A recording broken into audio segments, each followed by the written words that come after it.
Bonjour à toutes et à tous et bienvenue dans cette nouvelle vidéo consacrée à la version japonaise de Final Fantasy Brave Exvius. Aujourd'hui, en ce lundi 7 novembre 2016, eh bien c'est la suite de l'event Final Fantasy Tactics avec sa deuxième partie qui rajoute un nouveau combat de boss que l'on va tout de suite découvrir, hein, tout simplement. Donc on avait déjà eu l'occasion d'affronter Ultima dans la première partie de l'event. Là, on va affronter en fait sa deuxième forme. Une apparence un peu plus énervée, donc avec un combat qui coûte 15 d'endurance, et qui donc comporte un certain lot de récompenses si on arrive à valider toutes les petites missions. Donc déjà, lorsqu'on termine l'affrontement, on récupère un Trust Moogle 5%, on en récupère également un deuxième simplement en achevant le combat, donc ça fait 10% au total. Nous avons ensuite 10 000 points de la monnaie à récupérer dans cet event, à échanger auprès du roi Mog, si on bat le boss en 11 tours ou plus. Ensuite, on a un passif qui permet d'augmenter notre résistance au vent de 15% si on évite d'utiliser le moindre objet durant le combat. Et enfin, une dernière récompense que l'on pourra obtenir si aucun de nos personnages ne meurt au cours de l'affrontement, et qui donne une capacité augmentant de 20% l'attaque magique et de 10% les MP. C'est plutôt sympathique. Donc on va immédiatement aller l'affronter, et pour ça... tiens, on va prendre un petit Gilgamesh avec nous. C'est parti. Donc j'ai déjà terminé l'affrontement, récupérer les différentes récompenses, donc on va pouvoir y aller assez tranquillement. Donc le combat commence dès le début avec une attaque de la part du boss qui empoisonne toute notre équipe et qui va nous mettre un buff de dégâts de ténèbres. Pardon. Donc c'est embêtant parce que le boss est de base immunisé à la terre, à la lumière et aux ténèbres. Donc en fait pendant 5 tours, ou 3 je ne sais plus, je crois que c'est 5. Il nous met des attaques de ténèbres sur nos personnages, donc ça veut dire que toutes les attaques normales que l'on va faire, ça ne provoquera pas le moindre dommage à l'adversaire. C'est un petit peu embêtant. Donc il va falloir temporiser ou filouter un petit peu pour pouvoir lui faire des dommages. Alors l'autre chose absolument indispensable à faire dès le début de l'affrontement, c'est de lui casser son attaque magique.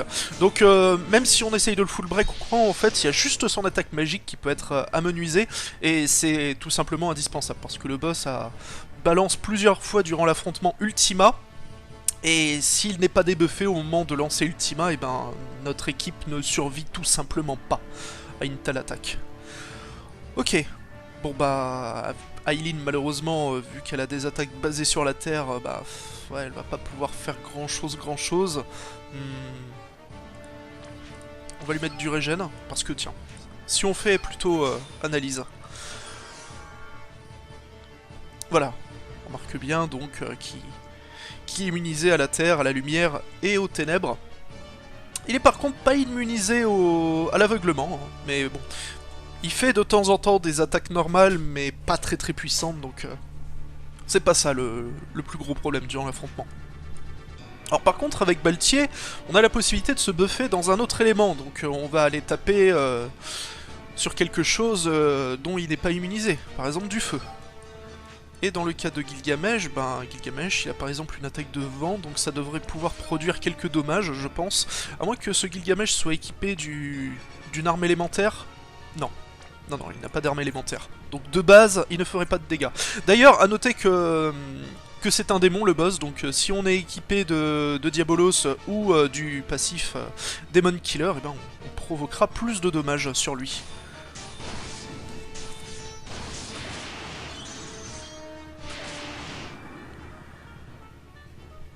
Ok, donc on arrive quand même à lui faire quelques dégâts.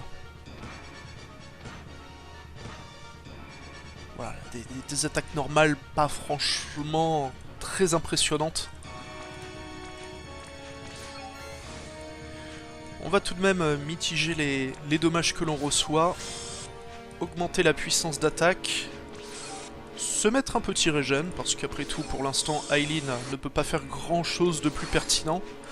Et on va continuer à attaquer principalement avec Baltier et Gilgamesh.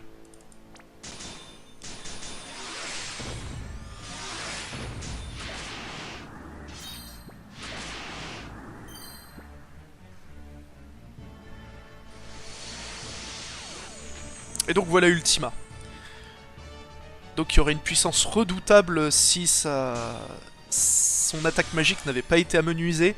Oui, ça aurait fait très clairement plus de 6000 ou 7000 points de dégâts, je sais plus exactement, mais voilà, il est vraiment indispensable de lui casser son attaque magique. Ok. Le contre de Baltier est chargé, ce qui fait toujours plaisir. En mettre de la régène de MP avec Aileen, parce que la pauvre ne sert toujours à rien.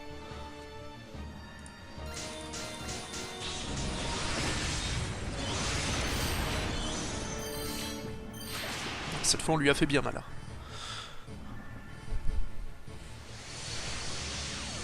Il continue avec Ultima, alors il a également la possibilité d'absorber tous les MP d'une cible. Alors je ne sais pas si c'est plus ou moins prévu comme ça, mais à chaque fois qu'il m'a fait une aspiration de MP, c'était sur mon soigneur, sur Rem. Donc je ne sais pas si avec une provoque ou quoi on peut attirer sur le tank l'absorption de MP. Mais toujours est-il que ça fait partie des petites choses un peu contraignantes qui peuvent rendre un peu pénible pour certaines personnes la validation du défi qui consiste à ne pas utiliser d'objets au cours du combat. Donc c'est bien d'avoir un personnage comme Aileen, Tidus, il y en a quelques-uns encore, je ne sais plus qui de tête, mais il y a plusieurs personnages qui sont capables de redonner des MP dans le jeu, donc ceux-là sont bien entendu des alliés de choix à avoir en notre compagnie. On a toujours le buff de dégâts de ténèbres, je ne sais plus. Vérifions. Non, j'ai l'impression que cette fois c'est bon. Parce que si on regarde Baltier, normalement la... Ouais, les buffs de dégâts élémentaires sont en premier. Ok. Donc Aileen va enfin pouvoir agir. Ça fait plaisir. Donc on va terminer, je pense, assez rapidement ce combat. Mais si on veut le faire tenir sur plus de 11 tours... Bah tiens, après tout, si on va le faire. On va temporiser. Pour montrer un peu ça, on va juste attaquer avec Aileen. Voilà, donc. Elle peut désormais faire des dégâts. Mais donc oui, si on veut faire... si on veut valider l'objectif en finissant le combat en 11 tours ou plus, au bout du 8ème ou du 9ème tour, quelque chose comme ça, le boss va invoquer 2 autres démons en sa compagnie. Des démons qui sont capables de balancer Oli et également Ultima, il me semble, mais dans une version un peu plus gentille que celle du boss.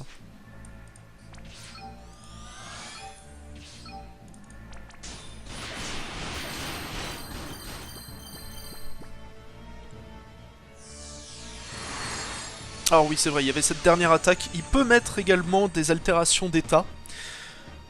Donc virus, paralysie, aveuglement, etc. Donc c'est un petit peu embêtant. Vaut mieux que votre healer possède un accessoire qui l'immunise à la paralysie.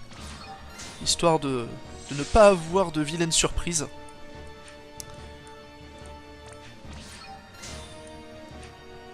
On va provoquer avec... Non, on va continuer à faire le debuff, parce que comme je ne suis pas plus attentif que ça et que je ne compte pas particulièrement le nombre de tours depuis lesquels il est debuff, je préfère pas prendre de risques.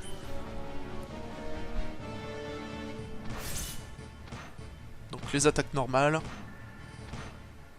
Rien de très embêtant.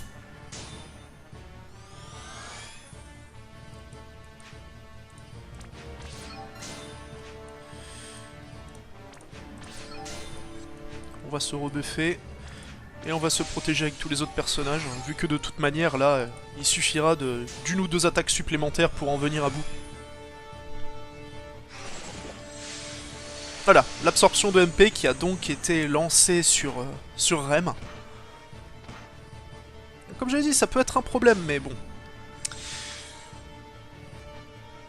Là, dans le cas présent, je vais pas m'embêter, étant donné que j'ai déjà validé la mission précédemment. Je vais lui redonner CMP. De toute façon, dans le cas de Rem, elle possède nativement auto-refresh, donc elle récupère là, vu le nombre de MP qu'elle a, environ 25 MP par tour. En plus, donc j'ai Aileen pour restaurer un petit peu les MP aussi, donc ça ne pose pas de soucis. Vu que le boss ne frappe pas excessivement fort, si on lui applique bien le debuff magique, bah c'est plutôt tranquille, hein, au bout du compte.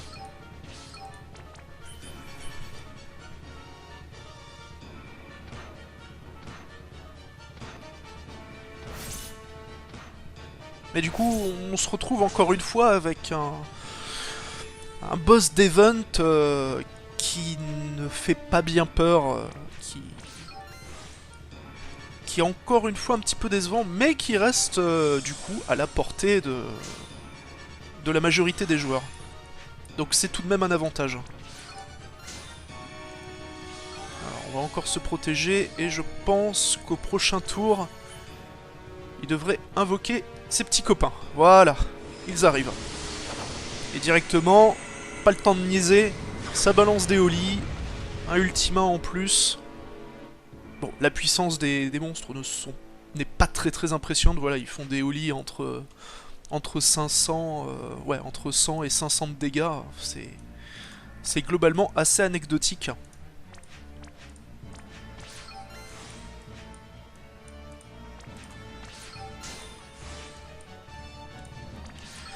Donc on va pouvoir achever enfin tout ça, hein. Vu que là, bah, on a vu l'intégralité du combat.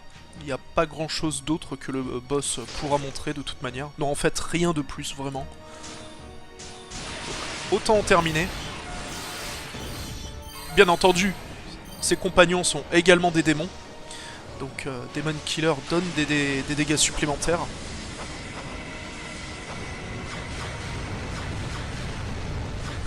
Beaucoup de Oli, hein.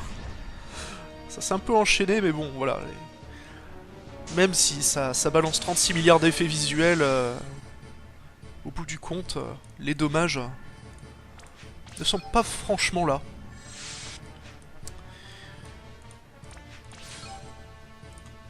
Alors ils peuvent tout de même balancer Oli eux aussi, mais... Mais bon, dans une version moindre comparée à celle du boss, donc... là aussi, pas de quoi avoir peur. Une dernière attaque qui devrait en terminer, voilà. Largement assez. Et c'est le GG.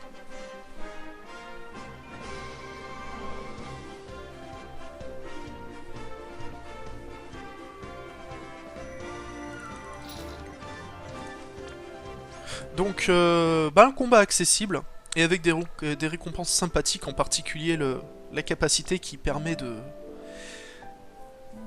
d'augmenter de 20% l'attaque magique et de 10% les MP. Personnellement, je l'ai équipée sur Transtera et elle est très contente. Voilà, c'est cette capacité-là. Donc ça vaut le coup. Ne serait-ce que pour celle-ci de faire cet affrontement. De toute façon, encore une fois, il est assez simple, donc... il n'y a pas de raison de se priver. Et bah, du coup, c'est tout. Donc je vous fais des bisous moustachus, et je vous dis, bah, à dans un petit peu de temps, un peu plus d'une semaine je pense, puisque d'ici là il n'y aura pas de nouveautés sur la version japonaise de Brave Exvius. Il va falloir attendre la fin de l'event en cours, c'est-à-dire le 14 novembre, pour avoir peut-être de nouvelles choses à se mettre sous la dent. Donc bah, d'ici là, bon jeu, bon farm, et à la prochaine.